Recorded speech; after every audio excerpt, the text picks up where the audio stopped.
So Hogwarts Legacy is getting closer to being released, and I'm just gonna say, as a trans woman, if I see you buying the game, I'm just gonna block you. If you buy the Hogwarts Legacy game, you are contributing to transphobia. So, this is mainly about the stuff involving the social stigma surrounding Hogwarts Legacy, but we really have to mention how the pendulum has shifted from the religious right to that from the left. We are now in the 2020s, and we're forgetting about people like this from over 20 years ago. The devil goes after the young. We're trying to warn you. And while I'm on the subject, let me say something about Harry Potter. Warlocks are enemies of God. And I don't care what kind of hero they are. They're an enemy of God. And had it been in the Old Testament, Harry Potter would have been put to death.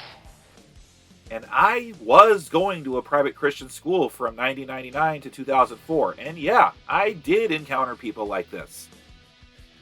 But the more I grew up, the more I realized it was merely children's fantasy. I mean, if Star Wars as we knew it back then was merely space fantasy about space wizards, and if Lord of the Rings was medieval fantasy about wizards and elves and dwarves, and then Harry Potter was no different. Speaking of which... Oh, what do we have here? It's a young, male, orphaned protagonist who, for his own safety, has been sent to live with his aunt and uncle until a mysterious bearded stranger, who's actually the one to deliver him to his aunt and uncle when he was a baby, comes into his life and starts to teach him about this ancient kind of magic. Granted, he's going to learn a lot more about this magic from an older, wiser wizard who's high most of the time. Regardless, his uncle is totally against this magic stuff. He won't even tell him what really happened to his parents. But against his uncle's wishes, he leaves home for the very first time, makes some new friends, meets a pretty, impetuous young girl, and though there will be an odd sexual tension between the two of them throughout, he will only ever love her like a sister while she struggles with the feelings that she has for his best friend, the scruffy comic relief. Like many authors before, JK Rowling got millions of children to pick up a book and dive into the wizarding world of Hogwarts. Fast forward to 2007, when I was still in junior college, just a few weeks after the release of the final book, JK Rowling basically revealed that Dumbledore was gay. And then in 2015, when someone on Twitter asked JK, hey, I don't see Dumbledore in that way, she replied, well, maybe because gay people look just like people? Lots of people are still talking about it. And as the Fantastic Beasts movies were being made, there were people constantly questioning J.K. Rowling, Jude Law, and the movie producers about the relationship between Dumbledore and Grindelwald. And based on their replies, you could tell they were basically just saying, can you let us just tell the story? And then audiences finally got to see the confirmation and see it talked about on screen in the third Fantastic Beasts movie for 6 seconds in footage cut from the China version because, God forbid, Universal didn't make Chinese money. Nothing that Disney hasn't already been doing in recent years, but we still have people that care more about the sexuality of Dumbledore rather than the character and the story. And I get that you want representation, but what the fuck do you want Dumbledore to do? You want he and Grindelwald to disrobe and engage in a mini wand battle in the bedroom with magical glowing condoms? Yeah, good luck smuggling that through China. But as this has been happening, J.K. Rowling herself became the victim of cancel culture too because of comments she made that people said were anti-trans. Again, a feminist woman who basically changed her lore to make a beloved mentor character gay, someone who has always tried to stand up for women's rights against sexism and misogyny due to her own experiences surviving domestic abuse and sexual assault. But oh, she's a bigot now because she's expressed anti-trans views. Oh, because she's expressed views against trans women using the women's restroom, saying in a written essay, when you throw open the doors of bathrooms and changing rooms to any man who believes or feels he's a woman, then you open the door to any and all men who wish to come inside. And she is right to point this out, as there have been many reported cases of sexual assault at the hands of these sick people, as is what happened in Loudoun County, Virginia. She recently was on Twitter talking about Tiffany Scott, a violent trans prisoner who attacked female staff, and then questioning the politics in UK that have opened the door that allows convicted rapists and pedophiles to be in women's prisons.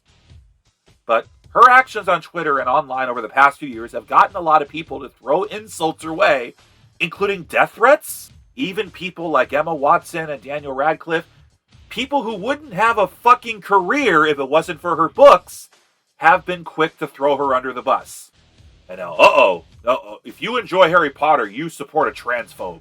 If you like the movies, you want to play the video games, then you need to be canceled. Look what happened with limited run games. An employee who got fired because she expressed interest in playing the then upcoming Hogwarts Legacy game, causing some guy with a bad wig and 5 o'clock shadows to freak out and make a fuss about the employee. All because it was found that years prior, she followed libs of TikTok. There have been a lot of YouTube and Twitch streamers who received special access to the game prior to the release date for the sole purpose of reviewing it. And despite the boycott, there's been record-breaking streams on Twitch, and the game has had a lot of positive reviews. Oh no! And anyone who reviews the game has been saying, hey, please don't cancel me. I'm really sorry, I enjoyed the game. And of course, those who streamed the game were practically witch hunted and harassed non-stop throughout their streams. I'm sure there are many of them who are not aware of the controversy surrounding JK Rowling and are purely innocently playing the game out of curiosity and nostalgia. But nope, they're terrible people now, and we need to flood the chat and remind them of how bad JK Rowling is, or how bad they are for playing the game. Some people got harassed so much before even playing the game that they had to cancel their streams, such as the streamer Pikame. Now, what these idiot keyboard warriors need to realize is that this attention will actually get more people to buy the game. And at the same time, it's not going to do any favors to the trans community, as it will just make those who already hate them more. And the sad fact is, most of these people participating in the witch hunts are not trans themselves. They're just looking for something to bitch about. And there probably are those in the trans community who either don't see J.K. Rowling's statements as anti-trans and or love Harry Potter and want to play the game, but are afraid to go public with it because they're afraid of the bullshit that would befall them. That's fucking sad. And all that is doing is creating more division, and that's not what we need. And the funny thing is, it's not even necessarily a Harry Potter game, nor something that J.K. Rowling had involvement with. It's an RPG-style game where you can customize your own character any way you want. So if you want to make a trans character, you're free to do it. Good God! You do not need to cancel people, especially if they are innocent over playing a goddamn video game. And while I'm A-okay with idiots getting exposed for the idiotic things they've said and done, I don't agree with canceling people for merely having a point of view. J.K. Rowling is not a transphobe.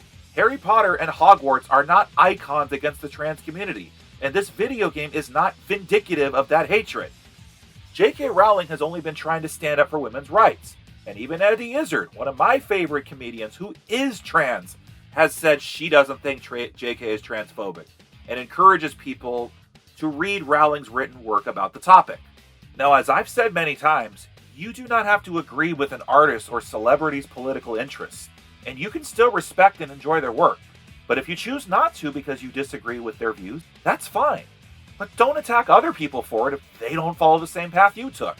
Even if you don't agree with J.K. Rowling, or if you participated in the public lashing on people playing the game, just know that all the attention you brought to this game has only led to increased sales and ultimately a bigger royalty check for her, which she surely thanks you for as she goes to sleep at night while you don't. I'm Desert Coyote 22. Thanks for listening.